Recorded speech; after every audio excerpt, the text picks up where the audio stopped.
কোরআন ও হাদিস থেকে মূল্যবান তাকরীর পেশ করবেন হাফেজ মাওলানা মুফতি, বিশিষ্ট ইসলামী চিন্তাবিদ, মুফাসসিরে কোরআন, কোকিল কণ্ঠস্বর, সারা বাংলা আলোড়ন সৃষ্টিকারী বক্তা হাফেজ মাওলানা মুফতি আব্দুল হক আইয়ুবী সাহেব।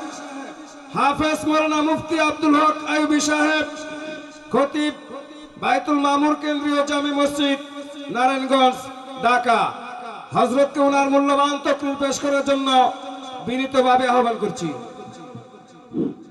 আসসালামু আলাইকুম ওয়া রাহমাতুল্লাহি ওয়া বারাকাতুহু।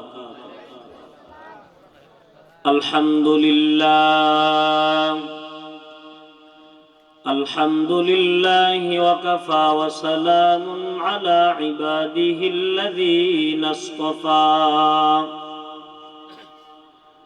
আম্মা বা'দ, فأعوذ بالله من الشيطان الرجيم. بسم الله الرحمن الرحيم.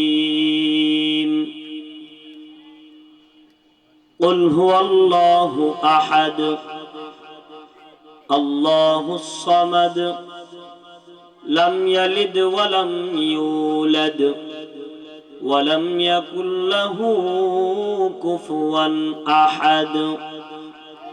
صدق الله العلي العظيم.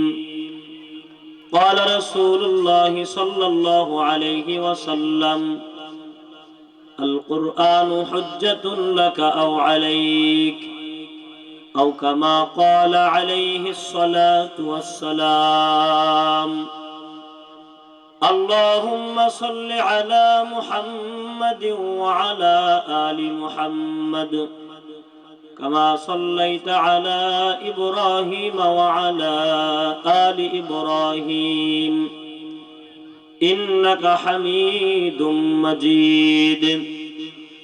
اللهم بارك على محمد وعلى آل محمد كما باركت على إبراهيم وعلى آل إبراهيم إنك حميد مجيد. بلغ العلا بكماله، كشف الدجى بجماله، حسنت جميع خصاله. صلوا عليه وآله. محبت সবাই পড়েন। بلغ العلا بكماله، كشف الدجى بجماله، حسنت جميع خصاله. صلوا عليه وآله. नहीं इस जहां में मिसाले मुहम्मद, नहीं इस जहां में कमाले मुहम्मद. बलगल उला बिकमालिही, कशफत दुजा बिजमालिही, हसनत जमीउ खिसालिही. صلوا عليه وآله. لا إله জবানে জবানে লা ইলাহা ইল্লাল্লাহ, লা ইলাহা ইল্লাল্লাহ. জোরে জোরে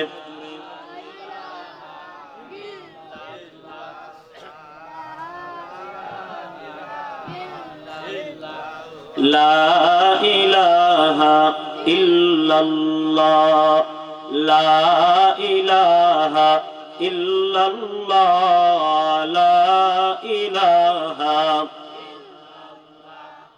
লা ইলাহা ইল্লাল্লাহ, লা ইলাহা ইল্লাল্লাহ, লা ইলাহা ইল্লাল্লাহ, লা ইলাহা, লা ইলাহা ইলাহা ইল্লাল্লাহু মুহাম্মাদুর রাসূলুল্লাহ সাল্লাল্লাহু আলাইহি ওয়াসাল্লাম। ইন্নাল হামদুলিল্লাহ সাতেঙ্গা ইয়াং ভয়েস ক্লাব এর উদ্যোগে আয়োজিত প্রথম বার্ষিক ওয়াজ ও দোয়ার মাহফিলের সম্মানিত সভাপতি সাহেব, দিগার হযরত বুজুর্গ উলামায়ে কেরাম, তলাবায়ে ইলম, সম্মুখ পানে সমবেত ইমানদার মুসলমান ভাইয়েরা, বুড়া বাবারা, যুবক ভাইয়েরা, পর্দার অন্তরালে অবস্থানরত অত্যন্ত সম্মানিত মা ও বোনেরা, বিশ্ব জগতের বিশ্ব মালিক, বিশ্ব প্রতিপালকের দরবারে লাখ কোটি শুকরিয়া যে মহান রব্বে করিম এই ফিতনা ফাসাদের জমানায় সমস্ত গুনাহের পরিবেশ থেকে দূরে রেখে ইবাদতের পরিবেশে জান্নাতি মজলিসে আল্লাহ তাআলা আমাদেরকে আসার বসার সাতেঙ্গা ইয়াং ভয়েস ক্লাব যুব সমাজের ভাইদেরকে এত সুন্দর একটি দ্বীনি পরিবেশ কায়েম করার মতো তৌফিক দান করেছেন। এজন্য সকলেই সমস্বরে কালিমাতুশ শুকর আওয়াজ করে পড়ি আলহামদুলিল্লাহ। সম্মানিত উপস্থিতি, আজকে যুব সমাজ ধন্য এত সুন্দর একটা আয়োজন করতে পেরে। আমরাও ধন্য যুব সমাজের এরকম দ্বীনি কল্যাণমূলক আয়োজনে আসতে পেরে। জোরে বলেন ঠিক কিনা? আজকে বর্তমানে যুব সমাজ ধ্বংসের দ্বার প্রান্তে। যুব সমাজকে গুনাহের দিক থেকে ফিরিয়ে ইবাদতের দিকে, শয়তানের দিক থেকে ফিরিয়ে আল্লাহর দিকে, গানের মজলিস থেকে ফিরিয়ে তাফসীরের মজলিস, ওয়াজ মাহফিলের মজলিসের দিকে ফিরিয়ে আনাটা বর্তমান সময়ে অনেক কঠিন হয়ে দাঁড়াইছে। এরকম নাজুক মুহূর্তেও যুব সমাজের ভাইরা এত সুন্দর একটা আয়োজন করেছেন। এজন্য আমি প্রথমেই যুব সমাজের এই ভাইদেরকে মন থেকে ধন্যবাদ জানাচ্ছি। জাযাকুমুল্লাহ আহসানাল জাযা। আল্লাহ তাআলা প্রত্যেকটা যুব সমাজের এই ভাইদেরকে, বিশেষ করে সাতেঙ্গা ইয়াং ভয়েস ক্লাবের প্রত্যেকটা সদস্য যারা দেশে আছেন, প্রবাসে আছেন, যারা তাদের সাথে সহযোগিতা করেছেন, সবাইকে আল্লাহ তাআলা দুনিয়া আখিরাতে উত্তম বিনিময় দান করেন। জোরে আওয়াজ করে বলেন আমিন। এত আস্তে কথা বললে হবে না, জোরে বলেন আমিন। মুসলমানের আওয়াজ থাকবে ঈমানি আওয়াজ। বজ্রকণ্ঠে মুসলমান তাকবীর দিবে, বজ্রকণ্ঠে মুসলমান তাসবিহ পড়বে, জোরে আওয়াজে সুবহানাল্লাহ পড়বেন, আলহামদুলিল্লাহ পড়বেন, আল্লাহু আকবার পড়বেন। খুশি হবে কে? আর জোরে বলেন কে? আমরা মিছিলে যায়া, সভা সমাবেশে যায়া নেতাকে খুশি করার জন্য জোরে জোরে ধ্বনি দেই না, স্লোগান দেই না, অমুক ভাইয়ের চরিত্র, অমুক ভাইয়ের চরিত্র ফুলের মতো পবিত্র, গাঁজা খায় 5 ওয়াক্ত, সাদাবাজি করে 10 ওয়াক্ত, এই সমস্ত স্লোগান দেই নেতারে খুশি করার জন্য। এটা অরাজনৈতিক একটা সংগঠন, অরাজনৈতিক মাহফিল। জোরে বলেন ঠিক কিনা? ওখানে রাজনৈতিক নেতাদেরকে খুশি করার জন্য যদি জোরে আমরা আওয়াজ করতে পারি, এখানে আল্লাহকে খুশি করার জন্য জোরে তাকবীর দিতে পারবো তো ইনশাআল্লাহ। এই ভালুকা সাতেঙ্গা এলাকার ভাইদের ঈমানি আওয়াজের পরীক্ষা হয়ে যাক। নারায়ে তাকবীর। এত আস্তে হলে হবে না, পিছনের ভাইরা আরো জোরে নারায়ে তাকবীর। আজকের মাহফিল সফল হোক, কবুল হোক। আজকের মাহফিল নারায়ে তাকবীর। মাশাআল্লাহ। যে সমস্ত ভাইরা এখনো পর্যন্ত রাস্তাঘাটে, দোকানপাটে দাঁড়ায় আছে, মেলায় দাঁড়ায় আছে, আল্লাহ সবাইকে আসার তৌফিক দান করেন। আরো জোরে বলেন আমিন। এই পোলাপান, তোমাদের আওয়াজ আসতে হলে খবর আছে, জরিমানা। জোরে জোরে বলতে হবে, মনে থাকবে তো ইনশাআল্লাহ। আজকে এই সাতেঙ্গা বাজার যুব সমাজ, এই ইয়াং বয়েজ ক্লাব, এরা যদি এই ভালুকার প্রত্যেকটা মোড়ে মোড়ে মাইকিং করতো, এলাকার লোকেরা শোনেন, আমাদের ভালুকা সাতেঙ্গা ইয়াং বয়েজ ক্লাবের মাহফিলে যারা বয়ান শুনবেন, বয়ান শেষে প্রত্যেকের পকেটে 2000 টাকা করে দেওয়া হবে। সবাইকে গরুর গোশতের বিরিয়ানি খাওয়ানো হবে। বয়ান শেষে যারা শুরু থেকে শেষ পর্যন্ত সবগুলো বয়ান শুনবে, তাদের পকেটে 2000 টাকা দিয়ে দেওয়া হবে, গরুর গোশতের বিরিয়ানি খাওয়ানো হবে। বলেন তো বাবা, দুনিয়ার 2000 টাকার কথা শুনে, বিরিয়ানির কথা শুনে মানুষকে এই কয়টা হইতো না ভরে যেত? জোরে কথা বলেন। এরকম ছোট্ট প্যান্ডেলের ভিতরে কি জায়গা দেওয়া যাইতো নাকি? এরকম একটা কেন 10টা প্যান্ডেল যদি ভরে যাইতো, তারপরেও মানুষদেরকে জায়গা দেওয়া যাইতো না। কারণ কি বাবা, একটু সূক্ষ্মভাবে চিন্তা করেন। যে এখানে আসলে কি পরিমাণে লাভ, কি পরিমাণে ফজিলত। এই লাভ আর ফজিলত আমাদের কলবের ভিতরে ঢুকে নাই, কিন্তু দুনিয়ার 2000 টাকার লাভ আর লোক কলবে ঢুকছি, দুনিয়ার খাবারের লাভ আর মহাব্বত অন্তরে ঢুকছি। এই জন্য টাকার খাবারের কথা শুনলে যে সমস্ত মানুষগুলা চলে আসতো, আসলে এরা ওয়াজ শোনার জন্য না, দুনিয়ার লোভে আসতো। জোর বলেন ঠিক কিনা? আর আপনারা যারা এখানে বসে আছেন, যারা আসতেছে, যারা আসার নিয়ত করেছে, প্রত্যেকের মনের ভিতরে একটাই মাত্র উদ্দেশ্য, ওখানে যাই, আলেমদের চেহারার দিকে তাকায় কিছু কোরআন সুন্নাহর কথা শুনি। হতে পারে আমার আপনার এই বসাটা যদি কবুল হয়ে যায়, হাসরের ময়দানে আল্লাহর কাছে এই উসিলা দিয়ে মাফ পাইতে পারি। জোরে বলেন ঠিক কিনা? এখানে বসছেন দুনিয়ার কোন মানুষকে দেখানোর জন্য? কাকে কাকে দেখানোর জন্য? আল্লাহর নাম জোরে বলেন কাকে? আওয়াজ হয় না ভারতের মুসলমান, আরো জোরে বলেন কাকে? সে আল্লাহ রে। কেউ যদি বাবা রাজি করবার পারে, আর দুনিয়া তো ভয় নাই, আখিরাত তো কোনো ভয় নাই। সুবহানাল্লাহ, জোরে বলেন না। এই জন্য সে আল্লাহকে রাজি খুশি করতে রাজি আছে তো ইনশাআল্লাহ। জোরে আর একটা তাকবীর হবে, নারায়ে তাকবীর। আমার সাথে জোরে বলেন সুবহানাল্লাহ, আলহামদুলিল্লাহ, আল্লাহু আকবার, লা ইলাহা ইল্লাল্লাহ। এই তাসবিহগুলো পড়ছেন, লাভ হইছে না লস হইছে? কেমন লাভ বাবা বুঝেননি? একটু আগে বললাম দুনিয়ার 1000 টাকার নোট চিনছেন বাবা, দুনিয়ার 2000 টাকা চিনছেন, দুনিয়ার গরুর গোশতের বিরিয়ানির স্বাদ চিনছেন, কিন্তু বাবা এখানে বসতে যে কি স্বাদ আর কি লাভ আর ফজিলত চিনতে পারেন নাই। কি লাভ জানেননি? যে একটু আগে তাসবিহগুলো পড়লেন, মেহনত কি বেশি হয়েছে নাকি? শরীর দেখে ঘাম ঝরছে, টাকা খরচ হয়েছে। লাভ কি জানেননি? রাসূল বলেন কেউ যদি একবার বলে সুবহানাল্লাহ, কি বলে? আওয়াজ হয় না, জোরে বলেন কি বলে? আর জোরে বলেন কি বলে? আল্লাহ রাসূল বলেন কেউ যদি একবার বলে সুবহানাল্লাহ, রাসূল বলেন কেউ যদি একবার বলে আলহামদুলিল্লাহ, রাসূল বলেন কেউ যদি একবার বলে আল্লাহু আকবার, রাসূল বলেন কেউ যদি একবার বলে লা ইলাহা ইল্লাল্লাহ, রাসূল বলেন আসমান থেকে জমিন পর্যন্ত মধ্যবর্তী ফাঁকা জায়গা আল্লাহ তাআলা নেক দিয়ে ভরে দেয়। ও বাবা, দুনিয়ার টাকা চিনছেন, নেক চিনতে পারেন নাই। এক একটা নেকের যে কি পরিমাণে লাভ, এক একটা নেকের যে কি পরিমাণে মূল্য, এখন বুঝবো না বাবা। যখন কবরে চলে যাব তখন বুঝতে পারবো এক একটা নেকের যে কি পরিমাণে লাভ। রোজ হাসরের বিচার দিনে একটি নেকের তরি ছেলে যাবে বাবার তরি, বাবা ছেলের তরি। হাসরের ময়দানে যখন মিজানের পাল্লায় আমল নামাগুলো ওজন করা হবে, সন্তান বাবার কাছে দৌড়ে যাবে, মায়ের কাছে দৌড়াইয়া যাবে, বাবার কাছে যায় বলবে আব্বা,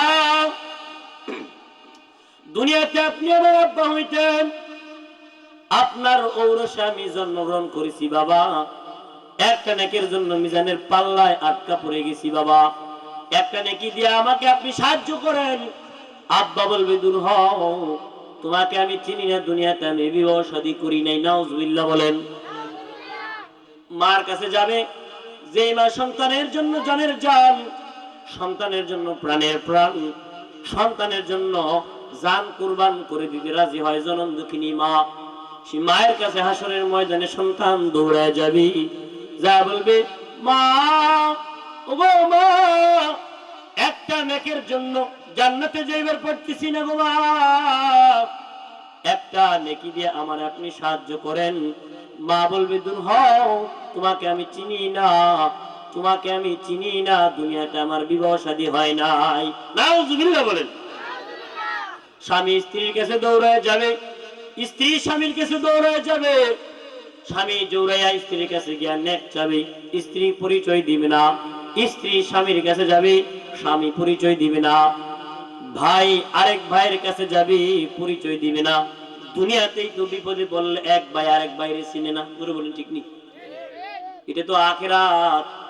ভাই আপন ভাইয়ের কাছে যাবে, বলবে ভাইয়া তোমার সাথে আমার রক্তের বন্ধন, একটা নেকের জন্য ভাই বিপদে পড়েছি রে ভাই, একটা নেকি দিয়া আমাকে সাহায্য করো। ভাই বলবে দূর হও, তোমাকে আমি চিনি না। বোনের কাছে যাবে, বোন বলবে চিনি না। বন্ধু বান্ধবের কাছে যাবে, বন্ধু বান্ধব বলবে চিনি না। বলতে পারেন হুজুর মুখের কথা নাকি না। আল্লাহ তাআলা কুরআনুল কারীমের মধ্যে বলেন, ইয়াউমা ইয়াফিরুল মারউ মিন আখিহি, ইয়াউমা ইয়াফিরুল মারউ মিন আখিহি ওয়া উম্মিহি ওয়া আবিহি ওয়া সাহিবাতিহি ওয়া বানিহি। আল্লাহ তাআলা বলেন কিয়ামতের দিন ওই বিভীষিকা ওই মুহূর্তে মারউ মিন আখি, আল্লাহ কয় ইয়াউমা ইয়াফিরুল মারউ মিন আখি, আর ইয়াফিরু মানে পলায়ন করা। নিজের স্ত্রী, নিজের সন্তানাদি, নিজের ভাই, ও উম্মিহি ও আবি, নিজের মা, নিজের বাবা, ও সাহিবাতিহি ও বানি, নিজের বন্ধু বান্ধব, নিজের সন্তানাদি, ছেলে মেয়ে যা আছে সবাই পলায়ন করবে। সেদিন আমার আপনার আপন হবে কি জানেন? আমার আপনার আপন হবে আল্লাহ, আল্লাহর রাসূল। সুবহানাল্লাহ বলেন। সেদিন আমার আপনার আপন হবে, এই যে সুবহানাল্লাহ বলছেন, এটা আমার আপনার আপন হবে।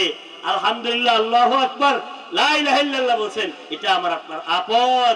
এই যে সাতেঙ্গা ইয়াং ভয়েস ক্লাবের ভাইরা, এত সুন্দর প্রথম বার্ষিক মাহফিল, তারপর এত সুন্দর একটা সাজালো গুছালো, কি সুন্দর ডেকোরেশন, সুন্দর রিসিপশনের ব্যবস্থা, সুন্দর একেবারে মনোমুগ্ধকর তৃপ্তি সহকারে মেহমানদারির ব্যবস্থা, প্রত্যেকটা তাদের স্টেপ বাই স্টেপ প্রত্যেকটা ছিল গুছালো সাজানো। আমি আসলে দিল থেকে মুগ্ধ হয়েছি যে সাতেঙ্গা ইয়াং ভয়েস ক্লাবের ভাইরা প্রথম বার্ষিকী মাহফিল এত সুন্দর করে সাজাইছে। আমি আশাবাদী ভবিষ্যতে তাদের এই মাহফিল আরো সুন্দর হবে ইনশাআল্লাহ। আল্লাহ তাআলা এই সাতেঙ্গা ইয়াং ভয়েস ক্লাবের এই প্রত্যেকটা যুবক ভাইদেরকে নবীর জমানার যুবক আবু বকর, ওমর, উসমান, আলীদের মতো কবুল মঞ্জুর করলেন। আল্লাহ তাআলা হিলফুল ফুজুল সংগঠনের মতো এই সাতেঙ্গা ইয়াং ভয়েস ক্লাবকে কবুল করেন। হ্যাঁ আমিন, জোরে বলেন না মিয়া, আর জোরে বলেন আমিন। তাহলে আমার আপনার আপন হবে আল্লাহ, আল্লাহ রাসূল। আমার আপনার আপন হবে সুবহানাল্লাহ, আলহামদুলিল্লাহ, আল্লাহু আকবার, লা ইলাহা ইল্লাল্লাহ। আমার আপনার আপন হবে এই সাতেঙ্গা ইয়াং ভয়েস ক্লাবের এই মাহফিলটা। এই মাহফিলটা আমার আপনার আপন হবে। যেদিন নাকি বাবা বিপদের মধ্যে পড়ে যাবেন, বিপদে পড়ে যাবেন যেদিন, আল্লাহ বলবে এ আমাকে রাজি খুশি করার জন্য কি আমল করছিলা? যদি আমার আপনার আজকের এই বসাটা আল্লাহর দরবারে কবুল হয়ে যায়, এই যে এখানে মিডিয়া আছে, আমার যে বয়ানগুলা ইন্টারনেট জগতে যাবে, দুনিয়ার মানুষগুলো দেখবি, এই যে ভিডিও করা হচ্ছে, আল্লাহর পাক রব্বুল আলামিনের কিছু রহমতের ফেরেশতারা এই যে আজকের দৃশ্যটা ধারণ কইরা আল্লাহ পাকের কাছে নিয়ে দেখায় দিবি। কখন দেখাবে? এখন তো আল্লাহ সচক্ষে সবকিছু দেখতেছেন। হাসরের ময়দানে যখন আমি আর আপনি বিপদে পড়ে যাব, আমার আপনার এখানে বসাটা যদি আল্লাহ, আল্লাহ রাসূলকে রাজি খুশি করার জন্য হয়, এই মাহফিলের সেই ভিডিওটা সেদিন কাজে লাগবে। সুবহানাল্লাহ, জোরে বলেন, আরো জোরে বলেন সুবহানাল্লাহ। সুবহানাল্লাহ আওয়াজ হয় না, আরো জোরে সুবহানাল্লাহ। জোর হলো না, আরো জোরে, আরো জোরে। মাশাআল্লাহ। লাভ আছে না লস আছে? কি লাভ আছে শুনছেন তো একটু আগে। আসমান থেকে জমিন পর্যন্ত মধ্যবর্তী ফাঁকা জায়গা পুরোটা আল্লাহ তাআলা নেক দিয়ে ভরে দেয়। আরো জোরে বলেন না সুবহানাল্লাহ। আমি ভূমিকা স্বরূপ লম্বা কথা বলে ফেলেছি, আমার আদতে এটা না। তারপর আপনাদের এলাকায় নতুন, এজন্য ভূমিকাটা একটু লম্বা করেছি। আমি আপনাদের সামনে কালামে হাকিমের ছোট্ট একখানা সূরা, যে সূরাটা মুখস্থ পারে না এমন মানুষ আমার জানা মতে খুব কমই আছে, ওই সূরাটা তেলাওয়াত করেছি।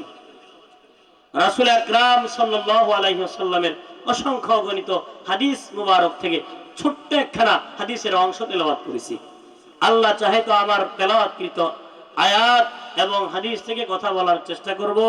ওমা তৌফিকি ইল্লা বিল্লাহ। আপনারা জোরে জোরে বলেন আমিন, আরো জোরে বলেন আমিন। তাহলে আমার যেই তেলাওয়াতকৃত সূরাটার নাম হলো বাবা সূরা ইখলাস। সূরার নাম কি? যদি বলেন সূরাটার নাম কি? ইখলাস। আমরা এই সূরাটাকে অনেকে কুল হুয়াল্লাহ সূরা বলে জানি। কুল হুয়াল্লাহ সূরা বলি না? আসলে কি সূরার নাম কুল হুয়াল্লাহ? সূরার নাম কি? যারা বলেন সূরার নাম কি? আমরা সূরা ফাতিহা, এই সূরার নাম অনেকগুলো নাম আছে। তাফসীর